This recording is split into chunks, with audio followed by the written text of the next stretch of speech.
Hello નમસ્કાર વિદ્યાર્થી મિત્રો, નમસ્કાર. તો બધા વિદ્યાર્થી મિત્રોનું ઓજા ફાલ્ગુન તમારું ઓજા ક્લાસીસ ચેનલમાં સ્વાગત કરું છું. તો વિદ્યાર્થી મિત્રો, ચેનલ પર પહેલી વાર આ ચેનલને સબસ્ક્રાઈબ કરી દેજો, બેલ નોટિફિકેશન હિટ કરી દેજો, જેથી આવનારી યુઝફુલ વિડીયો તમને ઝડપથી મળી શકે. તો આજનો વિડીયો છે તે આપણે ધોરણ 7માં વિષય ગણિતમાં દ્વિતીય સત્ર માટે વિકાસનું મૂલ્યાંકન લક્ષી અસાઇનમેન્ટ ધોરણ 7નું જોવા જઈ રહ્યા છે. તો વિદ્યાર્થી મિત્રો, આપણે અગાઉના જે પ્રશ્નોનું સોલ્યુશન છે તે આપણી પ્લેલિસ્ટ ચેનલ પર તમને મળી જશે. આજે આપણે 7માં આપણે જોવા જઈ રહ્યા છે પ્રકરણ નંબર 8, જે પ્રશ્ન નંબર 2 છે તે જોવાનું છે.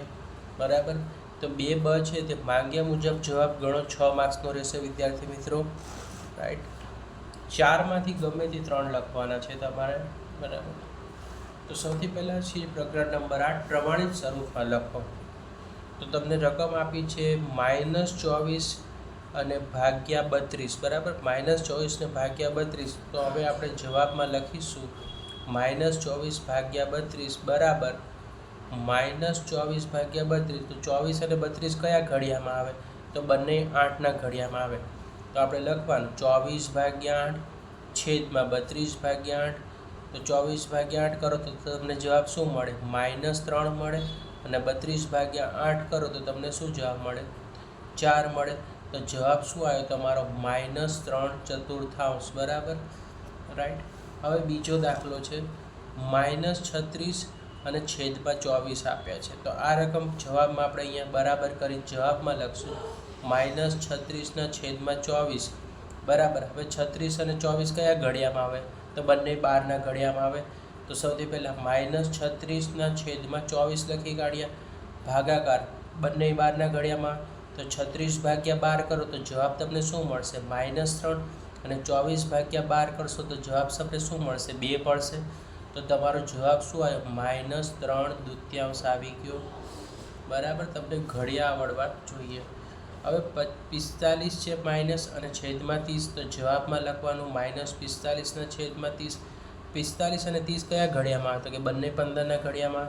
તો 45 ભાગ્યા 15 કરશો તો તમને જવાબ શું મળશે? -3, કારણ કે માઇનસની નિશાની છે. 30 ભાગ્યા 15 કરશો તો જવાબ શું મળશે? તમને 2 મળશે. તો તમારો જવાબ શું મળ્યો? 3/2. બરાબર. ક્લિયર છે. હવે 60 અને 75 બરાબર બંને કયા ઘડિયામાં આવશે? તો આપણે લખીશું જવાબમાં 60 અને 75. તો બંને 15ના ઘડિયામાં આવે. તો -60 ભાગ્યા 15 કરો તો તમને જવાબ શું મળે? 15 ચોકું 60. તો અહીંયા જવાબ મળશે -4. 75 ભાગ્યા 15 કરશો તો જવાબ શું મળશે? 5. તો તમારો જવાબ મળ્યો 4/5. બરાબર. -4/5 એ તમારો આન્સર મળી ગયો. બરાબર. બંને એક જ ઘડિયામાં આવતા હશે એનું આપણે પ્રમાણિત સ્વરૂપ લખવાનું હોય. બરાબર. આમાં ઘણા બધા જવાબ શક્ય છે. હવે પ્રશ્ન નંબર 2 આની અંદર આપેલો છે કે આપેલી સમય સંખ્યા વચ્ચે આવતી 2 સમય સંખ્યા લખો. તો તમારે 2 સમય સંખ્યા લખવાની છે, -1/2 અને અહીંયા આપેલું છે -2/3. તો 2 અને 3નો લસા લઈએ તો 6 અને પછી 4 વડે તમારે શું કરવાનું છે? ગુણવાનું છે. બરાબર. તો અહીંયા આપણે લખ્યું છે જવાબમાં 1/12 -1/12 અને છેદમાં 2/12. તો 12 × 12 અને 12 × 24. તો 12ના છેદમાં 24 આન્સર આવી ગયો. અને અહીંયા લખશું આપણે આનું સોલ્યુશન -2/8 છેદમાં 3/8 એટલે 16ના છેદમાં 24.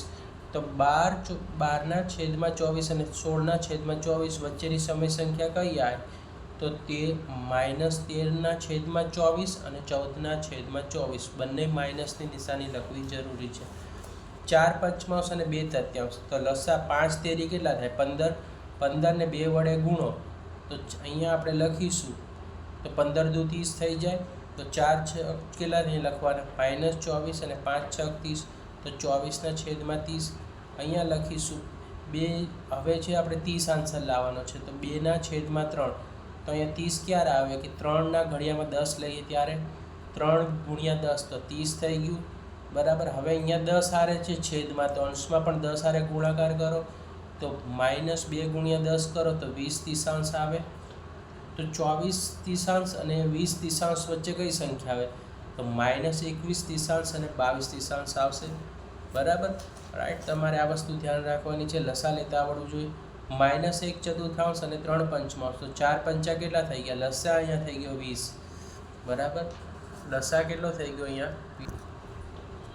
હવે છે અહીંયા આપણે જો 20 લેવાનો છે તો -1/4, તો અહીંયા 20 ક્યારે આવે કે 4ના ઘડિયામાં 4 પંચા 20, તો અહીંયા 20 આવ્યું. તો જો અહીંયા છેદમાં 5 આવે છે તો અંશમાં પણ 5 આવે જ ગુણવાનો, બરાબર. તો અહીંયા બની ગયું 4 પંચા 20 ઉપર 1 ગુણ્યા 5, તો 5 વિશાંશ આવ્યો પણ માઇનસની નિશાની, બરાબર. હવે 3 પંચમાંશ હશે તો 5ના ઘડિયામાં 20 ક્યારે? 5 ચોકું 20, તો ઉપર જો અહીંયા 4 આરે છેદમાં છે ને એટલો જ અંશ આરે, તો 3 ચોકું 12 પણ -12 વિશાંશ. તો 5 વિશાંશ અને 12 વિશાંશ વચ્ચે કઈ સંખ્યા આવે? તો કે 6ના છેદમાં 20 આવશે અને 7ના છેદમાં 20, બરાબર. બંને રીતે બોલી શકાય છે, બરાબર. બંને રીતે થાય. -1/2 અને -5/7, તો 2 સત્તા 14, 2 અને 7નો લસા લો તો 2 સત્તા 14 થઈ જાય. તો હવે 1ના છેદમાં 2, હવે 14 ક્યારે આવશે? તો તમે અહીંયા લખો કે 2ના ઘડિયામાં 2 સત્તા 14 થાય, તો આપણે 14 લખ્યા. તો જો અહીંયા છેદમાં 7 આરે ગુણાકાર કર્યો તો 1નો પણ કંઈ નહીં આરે ગુણાકાર કરવાનો 7 આરે, બરાબર.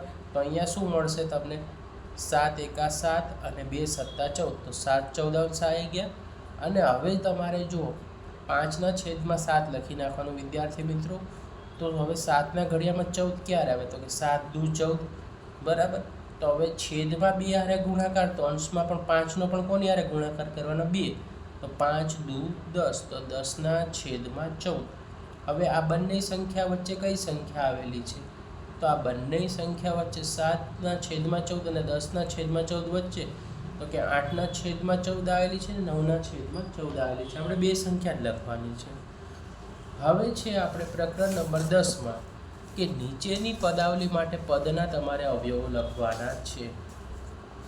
હવે અહીંયા કીધું છે 8x² અને y², તો તેનું અહીંયા સોલ્યુશન છે 2 દુ 4, 4 દુ 8, પછી x² એટલે x ગુણ્યા x થઈ જશે, y², તો કે y ગુણ્યા y, 25xy², તો 25 છે તો આપણે કહી શકીએ 5 ગુણ્યા 5.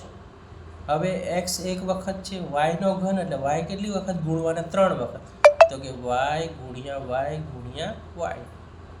હવે -6x² y છે, તો જો 6x² y છે તો માઇનસ છે, તો આપણે -2 તેરી 6 થઈ જશે. x² એટલે x 2 વખત ગુણવાના, y એક જ વખત છે તો y લખી નાખવાનું, બરાબર. આ રીતે સિમ્પલ સોલ્વ. 9x² અને y ની 3 ઘાત, તો હવે જો -9 છે તો અહીંયા પણ માઇનસ લખવાનું અને એક પ્લસ વાળું એટલે કે માઇનસ વગરનું, તો -3 ગુણ્યા 3, તો 3 તેરી 9, x² તો x ગુણ્યા x, y3, તો y ને કેટલી વખત ગુણવાનું? 3 વખત, તો y ગુણ્યા y ગુણ્યા y. 12x³ અને y, તો જો માઇનસ કીધું છે તો માઇનસનું સાઇન લગાડવાનું, તો -2 ગુણ્યા 2, 2 દુ 4, 4 તેરી 12. હવે x ની 3 ઘાત, તો x ગુણ્યા x ગુણ્યા x, x ને 3 વખત ગુણો, y એક વખત છે તો y, બરાબર. હવે 3 ઘાત કીધી હોય કે 3x ની ઘાત કીધી હોય એને 3 વખત ગુણવાનું, વર્ગ હોય તો 2 વખત, કોઈ પણ સંખ્યા. 15xy ની 3 ઘાત, તો -15 છે, તો અહીંયા સૌથી પહેલાં માઇનસનું ચિહ્ન લગાવો. 3 પંચા 15, તો 3 ગુણ્યા 5. હવે જુઓ x એક જ વખત આવશે, y પર 3 ઘાત છે તો y ગુણ્યા y ગુણ્યા y, બરાબર. બહુ ઇઝી છે. 14xy માઇનસ છે, તો અહીંયા -2 સત્તા 14 થઈ જશે, x ગુણ્યા y, બરાબર. હવે 10x² અને y², તો 2 પંચા 10. હવે x² એટલે x ગુણ્યા x, y² એટલે y ગુણ્યા y. આ રીતેનું સોલ્યુશન થઈ ગયું. ઓકે. હવે આપણે છે પ્રશ્ન નંબર 2 છે, x - 2 હોય તો નીચેની કિંમતો તમારે શું કરવાની છે વિદ્યાર્થી મિત્રો? શોધવાની છે. ઓકે. તો આપણે જુઓ, હવે આપણે અહીંયા પહેલી રકમ આપેલી છે કે જ્યાં આપણે x દેખાય ત્યાં -2 લખી નાખવાનું, બરાબર. ઓકે. તો x² વત્તા 3x વત્તા 1, તો x દેખાય તો આપણે લખી નાખવાનું કે x બરાબર -2 મૂકતા આવું તમારે સાઈડમાં લખી કાઢવાનું, બરાબર. x દેખાય એટલે -2 અને એનો વર્ગ છે તો એનો વર્ગ લખી નાખો, વત્તા 3, એક્સ દેખાય એટલે -2 લખી નાખવાનું +1, તો 2 નો વર્ગ 4 થઈ જશે, બરાબર.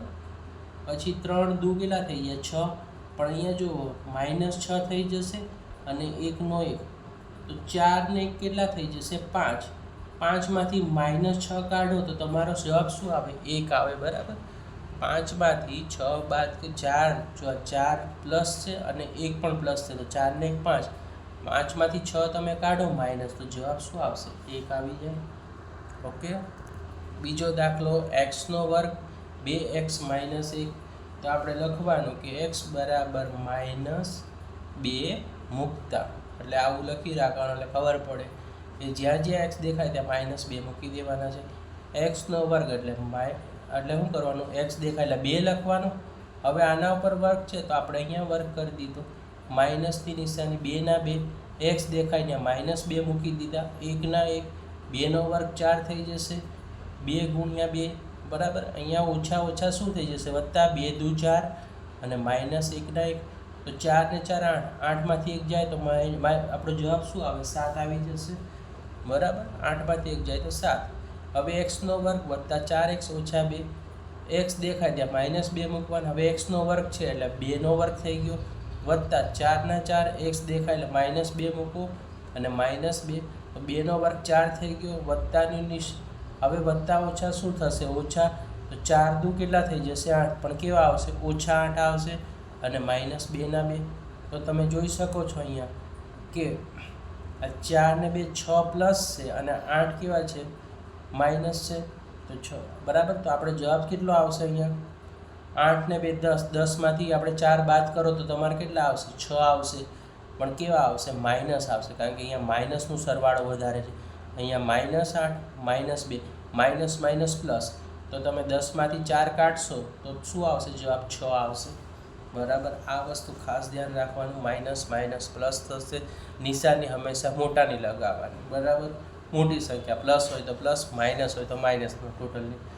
x² -5x વત્તા 4, x દેખાય ત્યાં તમારે લખી જ રાખવાનું કે x દેખાય ત્યાં આપણે -2 મૂકવાના છે. એવું ક્યાં કીધેલું છે? આપણા પ્રશ્નમાં કીધેલું છે, બરાબર. એટલે લખી નાખવાનું. x દેખાય ત્યાં આપણે 2 નો વર્ગ લખી કાઢ્યો, બરાબર. માઇનસની નિશાની છે તો માઇનસ કરો, 5 ના 5, x દેખાય એટલે -2 મૂકો, પ્લસ 4 ના 4, તો 2 નો વર્ગ કેટલો થઈ જશે? 4, બરાબર. ધ્યાન રાખવાનું કે 2 નો વર્ગ, અહીંયા -2 નો વર્ગ કીધો છે તો 4 લખવાનું, માઇનસનું ચિહ્ન ના લાગે.